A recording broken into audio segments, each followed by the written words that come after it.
현대차가 하반기 때 하락을 한다면 전 이건 우리나라 시장이 무너졌을 가능성이 높다라고 생각이 되거든요. 전 우리나라 종합주가지수가 많이 밀리지 않는다라는 가정 전제를 둔다면 현대차 같은 경우는 지금부터 분할 매수의 관점으로 보시는 게 맞지 않을까. 저는 그래서 하반기는 현대차를 필두로 한 로봇주들도 매주 화요일 저녁 8시에 진행되는 무료 특강 아래의 고정 댓글에서 신청해주세요. 최근 2차 전지 실적 개선과 흑자 전환 기대가 커지고 있는데 본격적인 업황 회복 신호로 봐도 될까요? 현재 가격대가 바닥인지도 궁금합니다. 네, 저는 바닥 구간이라고 생각합니다. 그러니까 방금 전까지 이야기했었던 반도체와는 조금 입장이 다르죠. 반도체 같은 경우는 굉장히 강하게 올라와서 이제 속도 조절이 좀 필요하다라면 2차 전지 같은 경우는 사실 굉장히 오랫동안 하락을 했습니다. 그리고 방금 전에 질문에서도 짚어주셨던 것처럼 실제로 이제 분기 영업이익 자체가 흑자 전환이 된 기업들이 굉장히 많이 만들어지고 있거든요. 삼성 SDI 같은 경우도 7개 분기 만에 흑자 전환이 됐고요. LG 에너지 솔루션 같은 경우도 3분기 만에 흑자 전환이 됐습니다. LNF 같은 경우도 실적이 잘 나온 부분들이 있기 때문에 일단 저는 기본적으로 뭐 이게 미국의 보조금 세제와 관련되어 있는 혜택이죠. AMPC에 대한 모멘텀 그로 인해서 실적이 잘 나왔다는 부분들도 있지만 우리가 뭐 굳이 그걸 빼고 생각할 필요는 없을 것 같습니다. 뭐 3개 분기, 7개 분기 만에 흑자 전환이 됐다라고 한다면 2차 전지 같은 경우도 주가의 흐름상으로는 저는 우상향을 이어갈 가능성이 높지 않을까라는 생각이 들어요. 그래서 대형주 위주로 본다면 뭐 삼성 SDI, 그 아랫단에 있는 기업으로 본다면 LG 에너지 솔루션인데 시가총액 기준으로 본다면 LG 에너지 솔루션이 더 크죠. 주가의 흐름상으로는 삼성 SDI를 필두로 좀 보시는 게 어떨까라는 생각이 들고요. 이게 사실 주가 흐름이라는 게 무조건 논리적으로 흘러가진 않습니다. 제가 막 계산을 해보니까 삼성 SDI라든지 LG 에너지 솔루션 같은 경우도 2027년도와 2028년도가 되면 실적이 좋아지는 건 맞거든요. 그러니까 미래의 실적이죠. 2027년도와 2028년도의 실적을 당겨오더라도 지금 PR 밸류가 30배에서 5배 정도가 돼요. 근데 우리가 이거를 저평가됐다라고 보기는 어렵습니다. 그럼에도 불구하고 주가가 올라갈 가능성이 높다라는 말씀을 드리는 것은 굉장히 오랜 기간 소외가 됐었고 주가가 올라오는 과정에서 수급적인 개선들이 만들어진다면 수급적인 논리로 인해서 올라갈 가능성이 높다라는 거죠. 그래서 일단 첫 번째로는 수급적인 논리로 인해서 올라갈 가능성이 높다라는 거. 두 번째는 뭐냐면 지금 미국이 정책적으로 중국 기업들을 많이 규제를 하고 있는 부분들이 있거든요. 우리가 이건 좀 안타깝지만 제가 팩트 기준으로 말씀을 드려보자면 중국의 CATL이라고 하는 기업이 있습니다. 그리고 우리나라 셀 3사가 있죠. 근데 요 셀 3사가 연간 투자하고 있는 R&D 비용보다 요 CATL이 투자하고 있는 R&D 비용이 더 크거든요. 그렇다라고 한다면 중국 기업들이 어떻게 보면 잘할 수밖에 없다라는 생각이 들어요.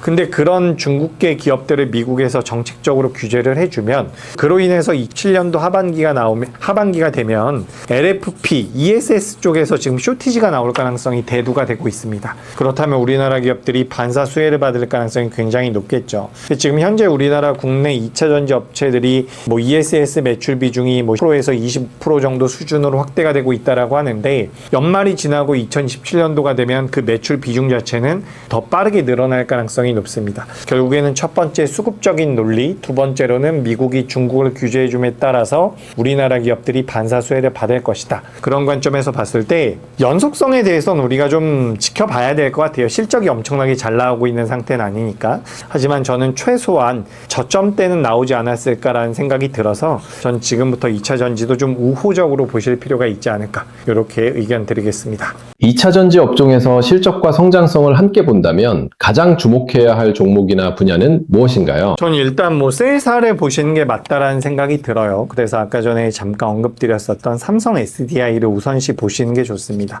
몇 개 분기 만에 흑자 전환이 됐다라는 부분도 있지만 기본적으로 삼성 SDI 같은 경우도 기존에 가지고 있었던 EV, 전기차 라인을 ESS 쪽으로 빠르게 전환을 하고 있고 이 부분들이 매출단으로 잡힌다라고 하면 기업 자체의 가동률이 올라간다라는 거죠. 가동률이 올라가면서 그로 인해서 재무제표의 감가상각비라든지 유리하게 작용되는 부분들이 굉장히 많거든요. 그런 관점에서 저는 2차전지 쪽에서는 셀사를 보시는 게 맞고, 지금 우리가 뭐 LNF라든지 에코프로 그룹주라든지 이런 기업들 같은 경우도 변동성이 잘 나오고 있는데, 전 이렇게 좀 말씀을 드리고 싶습니다. 만약에 지금부터 우리나라 시장에서 코스닥 시장이 좋은 모습을 보인다면 전 에코프로 형제를 보시는 것도 좋을 것 같아요. 근데 만약에 코스닥의 강세가 연속성을 보이지 못하고 코스닥이 좀 강보였다가 코스피가 또 올라갔다가 이런 시소 장세가 펼쳐진다면 그때는 저는 삼성 SDI입니다. 이게 왜 이렇게 제가 말씀드리는 거냐면,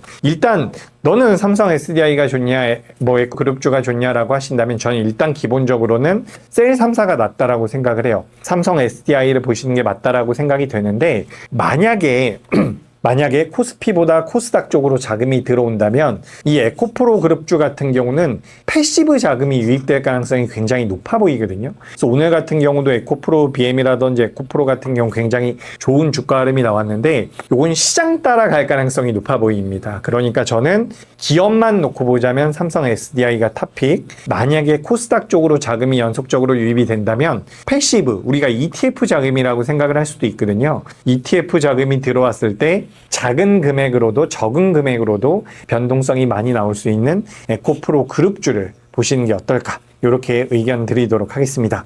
현대차의 로봇 메타플랜트 응용센터 운영과 자율주행 모멘텀이 하반기 주가 반등으로 이어질 수 있을까요? 네, 저는 일단 현대차 그룹은 긍정적으로 생각을 하고 있습니다. 오늘 같은 경우도 전반적으로 이제 시총 상위주 단에서는 현대차가 굉장히 견조한 모습이 나왔거든요. 방금 전에 질문 주셨던 것처럼 8월 26일 날 그 CID라고 해서 CEO 인베스터 데이가 있습니다. 여기에서 우리가 지금 포커스를 맞추고 있고 집중을 하고 있고 기대를 하고 있는 것은 로봇 쪽에 대한, 로보틱스에 대한 부분, 그리고 SDV라고 하죠. 이 소프트웨어 기반 자동차, 그러니까 우리가 쉽게 생각을 하면 어떻게 보면 자율주행 쪽이라고 생각을 하셔도 좋을 것 같거든요. 정확히 말씀드려보자면 우리가 휴대폰 같은 경우도 기계를 만들어 놓고서 어플리케이션을 설치를 하고 그 어플리케이션이 업데이트가 되면 같은 기계지만 계속해서 좀 다양한 기능들을 사용을 할 수가 있죠. 그래서 이제 자동차 같은 경우도 하나의 전자기기처럼 업데이트가 될 수 있다는 관점으로 본다면 SDV라고 볼 수가 있을 것 같습니다. 그래서 우리가 인베스터 데이에 기대를 하고 있는 부분은, 첫 번째는 로보틱스에 대한 매출이 언제 찍히느냐. 실제로 여러분 그 보스턴 다이내믹스 같은 경우는 R&D 쪽에서는 원래 굉장히 유명한 기업이었어요. 근데 이게 어떻게 상용화가 되느냐, 어떻게 매출로 만들어지느냐 여부에 대한 관심도가 높았었던 부분이기 때문에 시장에서는 거기에 대한 관심이 있는 거고, 실제로 이제 알틀라스가 상용화가 되거나 매출이 만들어지는 게 언제인지에 대한 관심도 필요하지만, 방금 전에 이제 말씀하셨던 RMAC라고 해서 어떻게 보면 이 현대차 그룹이 가지고 있는 가장 큰 장점은 이 피지컬에 대한 데이터를 수집을 할 수 있다는 부분이거든요.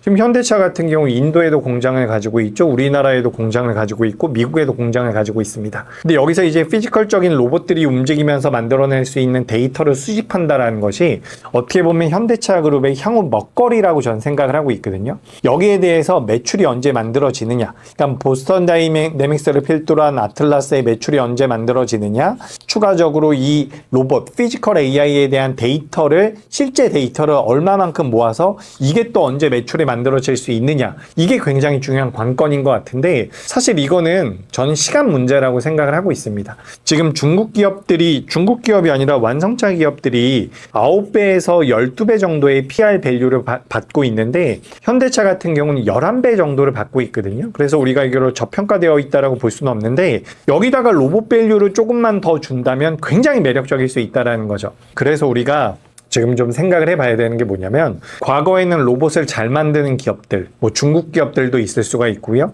하드웨어를 잘 만드는 기업들에 대한 관심도가 높았다면, 지금은 그렇게 로봇을 만들어 놨지만 그 로봇을 이용해서 얻을 수 있는 데이터가 굉장히 한정적이거든요. 근데 현대차 그룹 같은 경우는 이 로봇의 데이터를 뽑아낼 수 있는 피지컬 데이터 쪽에 대한 모멘텀들이 굉장히 강하다라고 저는 생각을 하고 있습니다. 그러니까 그런 분야에서 미국의 테슬라 같은 경우도 자동차를 만드는 데 있어서 로봇 데이터를 가져갈 수가 있는 거죠. 그런 관점에서 본다면 현대차 같은 경우도, 현대차 그룹 같은 경우도 저는 CEO 인베스터데이에서 뭔가 좀 더 뚜렷한 매출단에 대한 언급이 있어준다면 전 주가 흐름은 굉장히 좋을 가능성이 높아 보이고, 저는 개인적으로 삼성전자와 SK하이닉스에 대한 우상향 가능성도 높게 보고 있지만 하반기만 본다면 현대차 그룹의 주가 흐름이 좀 더 나을 수도 있지 않을까, 저는 개인적으로 그렇게 생각을 하고 있습니다. 현대차에 투자한다면 지금은 분할 매수로 접근하기 좋은 구간이라고 보시나요? 그렇죠. 저는 분할 매수 관점으로 보시면 좋다라고 생각이 되고요.